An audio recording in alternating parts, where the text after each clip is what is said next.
Good morning. Good morning, good afternoon. All the things. Happy Friday. Oh, yes, happy Friday. Happy I'm glad Friday. it's Friday. I get to go play in a place called Gaze, Illinois.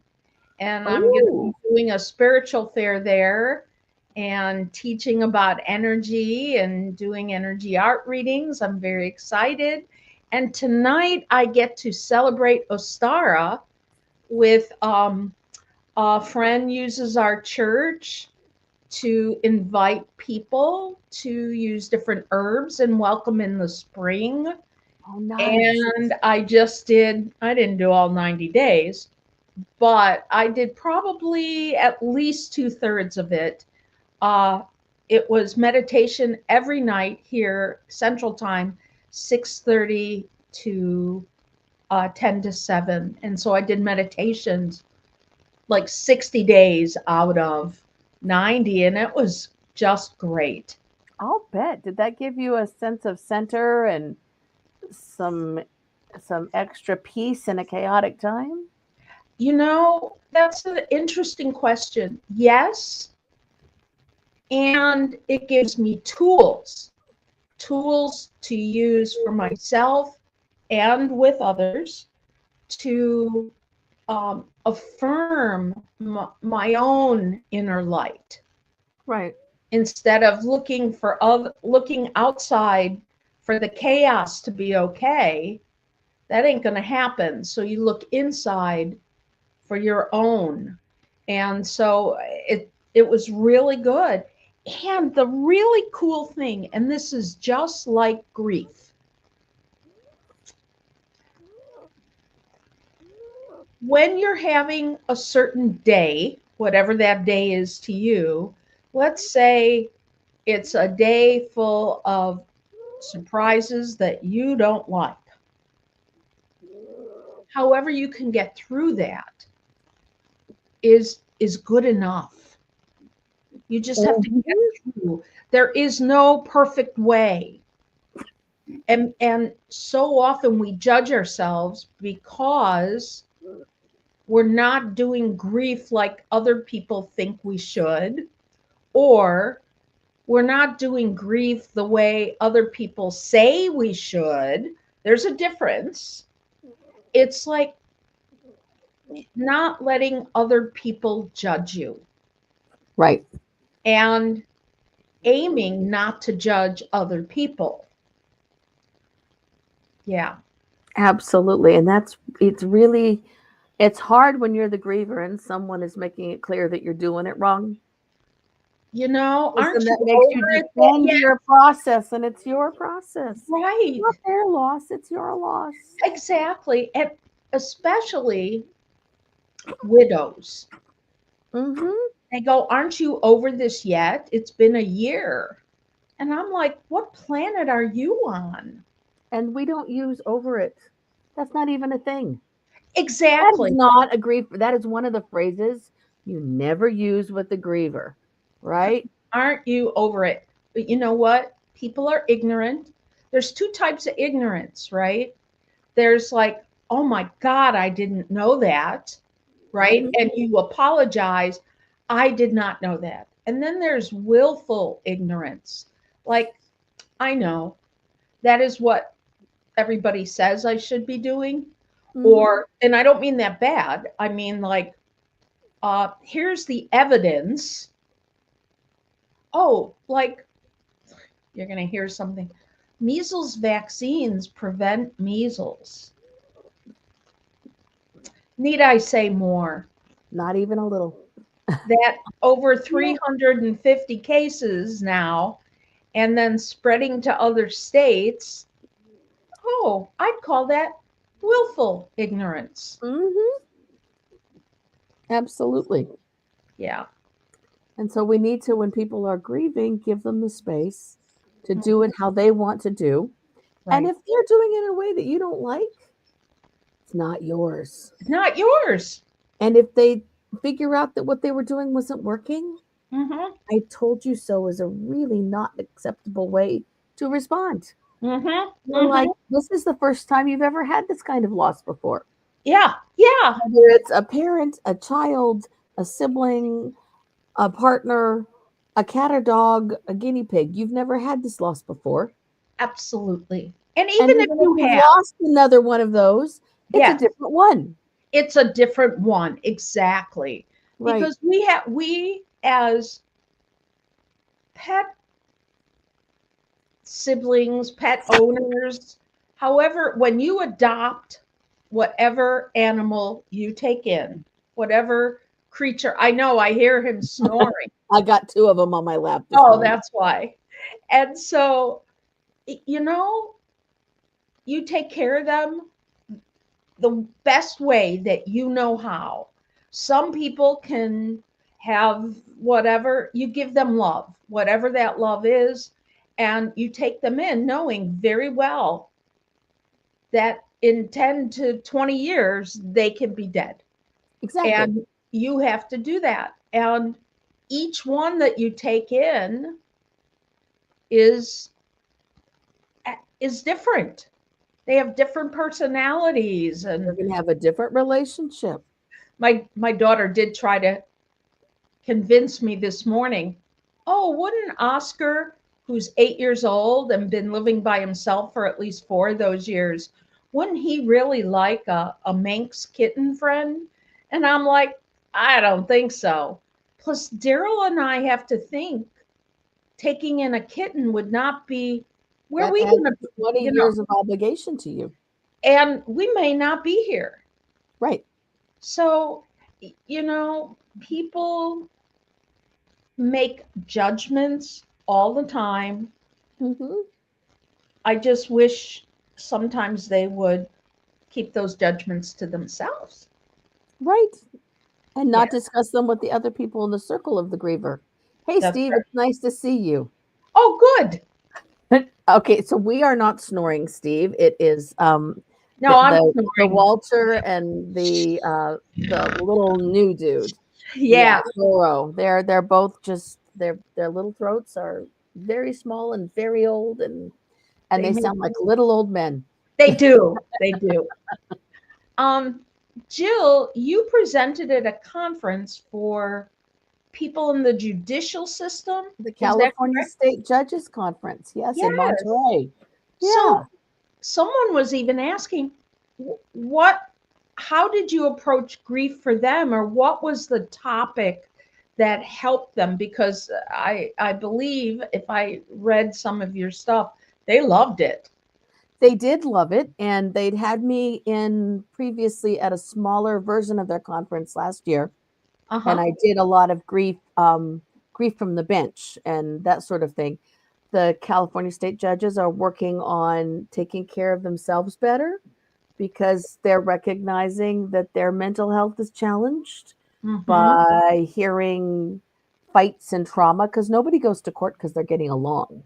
I mean, honestly, they're there Right. because they committed a crime, someone committed a crime against them. They're fighting with a relative over probate. They're trying to take custody of a child. Like nobody in court is is there because they like it there and they want to be there. Right. And the judges have to absorb it all. That's, And they have to physically remain neutral. they do. And they have to then somehow go home and be human beings. And so they asked me to talk this time about how to manage emotionally and how to leave work at work and how to have better self mental health care, which Mm-hmm. involves leaving the grief behind, leaving all the ugliness behind. Mm-hmm. Um, so I brought in some research because that's what we do, Deb. That's Um, that is what we do about what people expect of judges. And I read some of the characteristics. And basically, they're supposed to walk on water and have no emotions and have right. no emotional content, and no matter what they hear. And none of their writing can also reflect it, and none of their facial features. And I was like, and this is why I'm not a judge, because literally the only time I have a poker face is when I'm playing poker. And then it Mm-hmm. surprises people because I really do have one. The rest of the time, my face speaks for me. So what I Mm-hmm. did was I walked in with my new tomato plant that I picked up on the way out of Riverside, and Seymour rode all the way to Monterey and back with me. which was good because the weather was lousy. So I had someone to talk to in Seymour, the tomato plant. That's right. And I brought some rocks that Uh-huh. my dad had collected. And I brought coloring pages from the Monterey Bay Aquarium that you can Oh, download for free in case you need yeah. coloring pages. Really cool. And pencils and all the things. And then we talked about how to manage stress, how to leave the stuff that you hear, for which for grievers translates, how do you leave all those suggestions from other people outside so that you can have some inner sanctum space? Mm-hmm. And how do you take care of yourself? And I passed around Seymour and they had to pet the dirt and pet the plant and pet the rocks. And I explained this is why pet rocks were popular in the 70s when Yes, we I were in the had. middle of the oil embargo and hostages and all those things. We had pet rocks, We did. right? Because the Low texture and maintenance. right, low maintenance, but they have texture and they have weight and they're all the things. So it was really good, and I was hearing from them all the way home. So we talked about music and audiobooks and all Mhm. the things. And yes, Stephen, we did talk to the rocks. Oh, of It course. it was interesting when I brought Seymour into my hotel room at the luxurious hotel. I gotta say, judges get really nice hotels, and their conference rooms have Evian, and their Dang, vendors girl. have, beautiful things. And when you go to a therapist conference, it's there's a big jug of water, and you can go refill your bottle, and right, and there's no velvet on the chairs, but I suppose they deserve it with the jobs they do. Yes. And but my bellman, I carry a lot of stuff with me when I speak because you got to have show and tell. And he picked up Seymour and he put him outside on my balcony. Oh, And he said, I love this. I've never seen anyone bring a plant to their hotel. Everyone should do that. And he's automatically petting Seymour and he's tapping the dirt down. And he says, I wish kids would get dirty more. I think they'd be healthier. And we talked about the importance of being able to go play in the mud, and that when you are having a hard time touching earth and being outside and seeing things grow makes your brain clear. And we did about a 20-minute grief chat right there in my hotel room as he was delivering my luggage. oh, that's great. Because you never know when grief is going to show up, but it's always going to be in the Uber, the Lyft, the grocery store line, and now when the bellman is delivering Seymour the plant. Yes. Do you know, many years ago, the Association for Applied and Therapeutic Humor Mhm. had a conference in Chicago at the Hotel Monaco. And at the Hotel Monaco, every room, if you wanted it, came with a pet goldfish. Oh my goodness. You could have there was a bowl and they would put a goldfish in for you. And then when they're done, they put the goldfish back in the tank. And because you know how I make friends with the staff or whatever, they took me. It's like being downstairs of Disneyland, right? You got to go in the tunnels. I went in the tunnel where I got to see the big tanks of goldfish. I got to see all the bowls. And they had a goldfish costume that they let me wear. And then I lay on the floor going like this and said, "Oh my goodness, I'm a fish out of water." And I went around. It was great. And to have something to talk to when you came back in, Mhm. that was really cool. And if that's what you need for grounding, Right. something simple like that's that's important. Or a little plant. Or uh, I'm going to get up for just a second and you can talk. And I made something for our congregation Oh, and I need nice. to go get one. And All I right. will be I'll right talk back. about Seymour Yeah. centering me because I do plant therapy. If you're a therapist and you go to private practice grief, you will find that Deb there is an amazing gardener, and she also does plant therapy. But on my drive back from Monterey, when I was semi regretting having gone to Monterey, 9.5 hours for a 6 hour drive in driving rain. At one Ugh. point, there was a pass that should take 37 minutes that took 2 hours and 10 minutes, and I couldn't see the front of my car. I could see the sheer drop offs on the cliffs next to me. Mm-hmm. And when I got to the end of that and got to level ground again in Ventura, I pulled over for a moment, recentered, but Seymour had been my constant companion. And we had a long conversation, Seymour and we sang Zippity Doo Dah, Uh-huh. and we did all the things because sometimes you just need to center yourself and having another living thing with you, even if it can't talk. That's right. That's Yeah, I'm right. sure Seymour was very glad to go outside and commune with the other tomato plants the next day, Uh-huh. but Uh-huh. I needed Seymour in the car. You know, uh, exactly. You sometimes it doesn't even matter. A rock is part Mhm. of the earth. And, Right. if that's what you need to talk to. So we've been talking about the different aspects of strength. So I made these, Oh, put it a little closer. Oh my goodness, look at that. Googly eyes on the rock. and this one's sort of like a girl. Wait, So if there you're we go. listening to this on the podcast afterward, Deb has these shiny black rocks that have googly eyes, one of which has beautiful red eyelashes. Yes, pink. Pink. Okay. There we go. There they are. There we go. And those are things you can actually hold in your hand because a soft rock, soft edges, that actually is a comforting object and they It warm up is. with your hand temperature. It's no different. Well, the purpose was in the Bible they talk about the symbol of strength is a rock. And the googly eyes are also to say humor is also a strength. You find strength from humor, and I'm not going to get into all those things, but a person took this home and they named it after a character, I think, in Buffy the Vampire Slayer. I didn't watch all of it, the series, but I think his name is Chuck. And so she wrote Chuck and she put her rock next to the computer that says it's Chuck.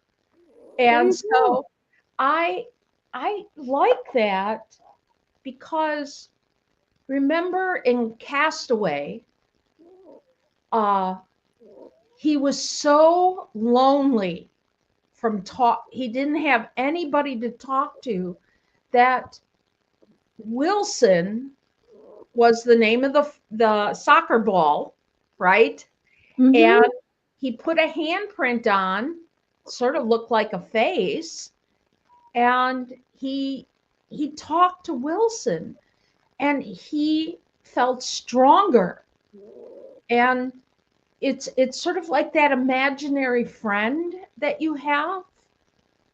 Um, in Imaginary friends are really important for development. They are. They're important for developing language skills. They're important for telling yourself that your voice counts because imaginary friends tend to reinforce us. Yes. I really Yes. advocate for imaginary friends. Yes. Right. Right. Mhm. Exactly. So it's sort of like talking to deceased relatives, whether you see and hear them or not. I will You, admit, I talked to a few of them in the car on that drive. I bet Yes, you I did. did. You Hmm. said, I need a little help here. Yeah, yeah. I was like, there's I cliffs around know. here and I can't see them, but I'm sure you guys can more. So if I'm starting to go drift too far, somebody hit me or something because this, Yes. Just this is not gently working guide so me. well, not being able to see. Exactly. Exactly. And, I- you know, that's important. I often share with my clients that I do some of my best thinking in the shower. Yes. And I also do some of my best arguments, throwing them out or letting them go down the drain. Like I'll argue one way and I go, nope, that's not in integrity with what I really want to say. So you do that, and then that gives permission for others to admit or try it out, talk in the shower. And actually, that's a strength I talked about or a skill I talked about with the judges, because showers actually change the chemistries in our body. Mm-hmm. And the sound of the water actually helps our brains focus and center. Yes. It's very common for grievers to cry in the shower because nobody can hear them. Mm-hmm. Your face is wet anyway, but it's also a great place to have those conversations and clear out the chaff in your brain. Exactly. Mm-hmm. And it gives you a chance to regulate your central nervous system. Absolutely. If you're singing in the shower, chances are your dopamine is going up. Mm-hmm. If you're thinking in the shower, you can self-regulate by being a little kinder to yourself, or perhaps it gets you to the place where you just finally let it out and cry. Absolutely. Or let it out and laugh. And sing zippity doo dah. Or just like you did, just to center yourself. Right. I make up my own words to fit the situation, and that is a centering skill. Yes, mm-hmm. I've made up my own words, but they're more to let tension out. Mm-hmm. Different combinations. Absolutely. Last week, Jill, I don't know if you heard it, but I met with a funeral planner, and I got to ask all these different things and talk about all these different things, which was really good. And then have some of those conversations with Daryl, and have that conversation with my kid. Say again. Was Daryl good with that? Oh yeah. Mm-hmm. Yeah. And then, I think another thing to say is, as in all things, there are people who, like the judges.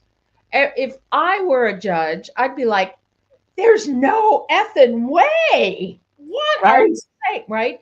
But when I've had to be in court to support a family or whatever, they often are like this to remind themselves. They're like, keep the face straight. Keep the face straight, because sometimes they can't.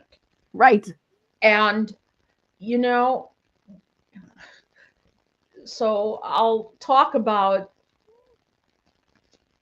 as a nurse, I had to have a certain face. Right. That did not show disgust, mm-hmm. or whatever. Now, there were some things that were disgusting that I had to do. I won't even mm-hmm. say what they are, but they were helpful and healthy. Right. And I was lucky for some of them, the patient's face would be on the other side, and they couldn't see my reflection in a window or something. But I could bring humor to a situation. Right. I was going to bring that in there. Mm-hmm. Helpful humor to relax them while I did XYZ disgusting. There were, so the other day, I was getting my daughter in the car, and I hear from across the street, a lady is sitting at the opening of her garage. So I'm across the street getting Kate out of the car. At the time she had to use the scooter. And you hear, help, can you help me, please? And Kate goes, whatever it is, you got the best person. And she went into the house, and I went across the street. And there, the woman had accidentally leaned into like a rooted branch that was in the yard, and she Oh, scraped a part of her leg, not very big, but the area that it was, there's blood and blood trail all over the oh, place. Now, me, I'm crime like, scene. yeah, it looked a little like a crime scene. And she had tried, and there's paper towels that are just, sopping. And I didn't have any gloves with me. So that's where plastic bags just cover up your hand, Mhm. because the rule is if it's wet and not yours, don't touch it. Right. So I was fine and improvised and got her in, wanted to put her foot up, blah, blah, blah. And she's like embarrassed how her house looks. And I'm like, this looks like every other house I've been in. Right. Normal. No, it's not cleaned up. And this is how I do that. And then I need band aids and have to go into places that nobody ever goes in. Right. Right. She was so embarrassed. And I just kept assuring her, I always had a smile on my face, because this is like, I could be eating a jelly donut, right? With jelly, a gluten-free jelly donut with the red jelly coming out, and be at a, crime scene, body's Right. gone, the blood's all over. And I'm like, well, that's interesting. Hmm. That's just me. And it's the same way with judges, Right. or psychiatrists. Oh my gosh. They're like, Stuff they hear, and so that's where I encourage the judges. I said I worked for CPS, child welfare, for many years. We mm-hmm, have our own sense of humor, but the door is shut, and we check to make sure there's no outsiders. right. And I Exactly. work for hospice, and we have our own sense of humor, but we make sure the door is shut and there's no outsiders, Right. because that humor is life saving and life affirming and reduces stress and Right. connects you to your fellow humans who do this job, this hard job too. And it Mm-hmm. lets you let the grief and the sadness and the shock and the awe out in a safe space. And what I found afterward was there was a small conversation, and one of the judges wanted to pet my rocks. So I brought the rocks down for them to pet. And it was somebody who was relatively new on the bench and said, I don't know how to do this. I don't think I'm allowed to talk to anyone because of communication rules. And I found three other judges there, and I said, could you explain this? I'm not going to give legal advice, but you can. Right. She needs a stress buster right now. And that is the beauty of having those connections Yes. and being able to use humor so that you can let that out. And when I left, they were laughing. That's And that's that's what you what they want to needed. see. They Hmm. can embrace one of the many tools.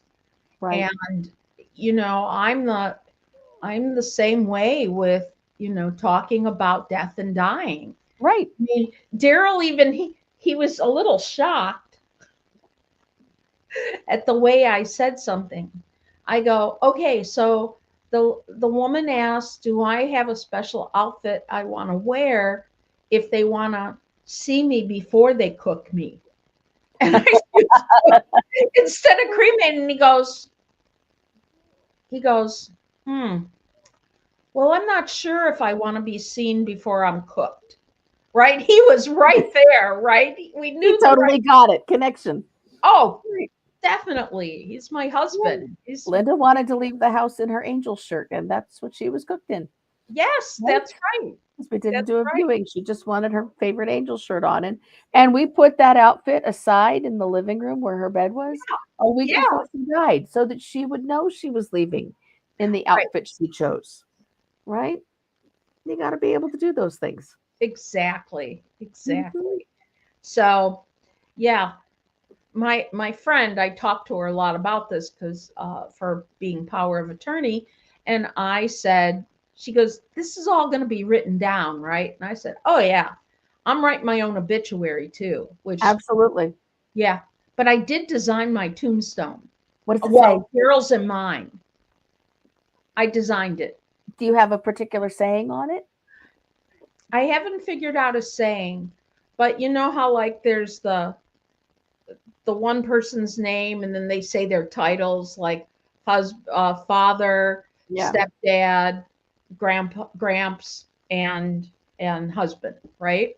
Hmm. And on that, down, and I'll be on the other side. So, because we're going to share a plot, and down the middle are going to be various religious symbols, including fake nose and glasses. I love that. Yeah. And On I my don't, Mhm. yeah, I don't know if we need any more words than that or whatever, but I would be happy to show that we embraced these other religions that, you know, and just write love. Mhm. And, just love is number one or something like that. I Yeah. really like that. I have conjoined wedding rings on both of mine because I wanted there to be no mistake 100 years from now that we were married couples. I didn't want there Yes. to be any kind of question about that. Plus, Yes. there's oodles and whales and various things, and an angel's symbol, depending on Right. which stone it is, because I've got two. Right. So, yeah, So that's, I'm glad you've got that worked out. That's awesome. yeah, next Friday morning. So I'm not sure where I'll join you from. It might be from the funeral home. Okay, If I'm in the funeral home, then I'll log in. let you know. I'll All log right. in. Maybe they'll let me show, like, they have these wicker caskets for Oh, aren't green they burial. pretty? Oh, they reminded me of all the pictures I saw of Moses floating down the That's exactly what Nile. they look like. Yes. You know Yes. what's funny is the really natural things cost the most. Uh-huh, like pine boxes The and that. pine boxes for Jewish funerals, good golly, those are $12,000. Yeah. I got Daryl's in mine with cremation, and there might be a few more, but about $5,000 a piece. Nice. Yeah. Yes, you Yeah. can do rental caskets too, where you basically borrow the casket from the funeral home, and then they put this pretty insert in it that looks like a regular casket, and then Uh-huh. you go into the cremation process in just the inner Right. sanctum. Yeah. Oh, yeah. I'm like, yeah. Anyway, I'll talk more about that another Yeah. time. But it was a really good show. It helped another friend of mine. I'm So, going to share it with somebody. I heard about it actually from one of the judges who went and listened to it. So, yeah. oh, Yeah. great. All right. We will be back here next week. Deb will report in from wherever Deb might be. I should still be in Riverside at that point. I hope Yes. you have a wonderful weekend. I'm going to go absorb the warm sunshine and look at my garden some more. Deb is bundled up, so it must be a little cooler there. Yeah. Yeah. I'm going to Wherever go buy flowers for a friend of mine. I love that.